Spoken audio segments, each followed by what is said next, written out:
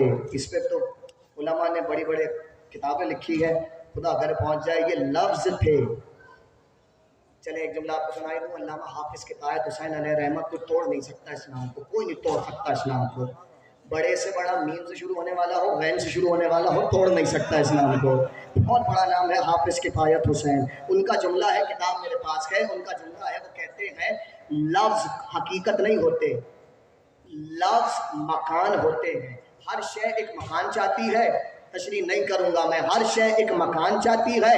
اللہ کے علم کا، لامحدود کے لامحدود علم کا مکان ہے لفظ. لفظوں کا مکان ہے حروف. جب ہر شے مکان چاہتی ہے تو حروف کا مکان کیا ہے؟ حروف کا مکان کیا ہے؟ آدمی بڑا ہے تو جملہ بھی بڑا ہوگا. لفظوں کا مکان ہے حروف. حروف کا مکان کیا ہے؟ کہ اللہ کے کل علم کا مکان ہے یہ لفظ. جو قرآن ہاتھوں میں لیے ہو نا، یہ مکان ہے، حقیقت نہیں ہے. حقیقت لفظوں کی، علم کی ذرا سی مکانیت چھپی ہے لفظوں میں. لفظوں کی مکانیت چھپی ہے، مسکن چھپا ہے حروف میں. کہ حروف کا مسکن کیا ہے؟ کہ وہ جو آخری مسکن و مقام ہے نا، وہی کل حقیقت ہے. کہ وہ کیا ہے؟ کہ وہ کوئی ہے کہ مکان پہلے ہوتا ہے، مکین بعد میں آتا ہے. لفظ پہلے بنے، علم بعد میں ڈھلا. حروف پہلے بنے، پھر ان کا مجمع کو لفظ کہا گیا. تو کوئی ہونا چاہیے جو حروف سے پہلے ان کا مکان ٹھہرے. کہ اس کو معنی کہتے ہیں. معنی پہلے تصور میں ہوتے ہیں، حروف بعد میں اختراع کیے جاتے ہیں. کہ قرآن لفظوں کا مجموعہ ہے. معنی کو حقیقت محمدی کہتے ہیں، اور اسی حقیقت محمدی کو، ان کا جملہ تمام ہو گیا، اسی حقیقت محمدی کو منبر پہ بیٹھ کر کہنے لگے اولون محمد، اوسطون محمد، آخرون محمد، وکلون محمد. ہم ہی تو 14 ہیں جو اللہ کے علم کا مکان حقیقی ہے. پیغمبر کے دوش پہ لفظ رقم تھے، کاندھے پہ حقیقت الہیہ کھڑی ہوئے تھے.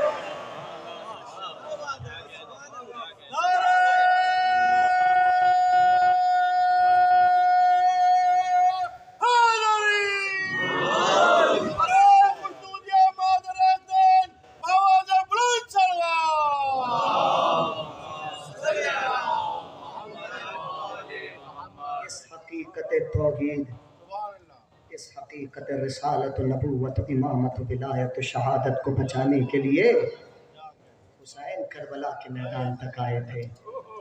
یہ منوانا تھا حسین کو، یہ بچانا تھا. یہ نماز، یہ روزہ، یہ خمس، یہ زکوٰۃ، یہ جہاد، یہ امر بالمعروف، یہ نہی عن المنکر، یہ سب اس کے زیر دام تھے. حقیقت بچ جاتی تو سب کا سب بچ جاتا. اس لیے حقیقت کو بچاتے ہوئے شان سے آئے کہ جب سفینہ نجات لے کر چلے تو کہا اکیلے نہیں جائیں گے، زینب ہمارے ساتھ چلو، سکینہ ہمارے ساتھ چلو، ام رباب ہمارے ساتھ چلو. اجرکم اللہ. بس 2-3 جملے ہیں، انجمن ماتمداری کرے گی، لیکن میں کیا کروں کہ جس کے لیے 2-3 جملے پڑھنے کو کہا گیا ہے اس کا تو نام ہی ایسا ہے کہ جس نام پہ ہی بندہ رو رو کے مر جائے تو کافی ہے.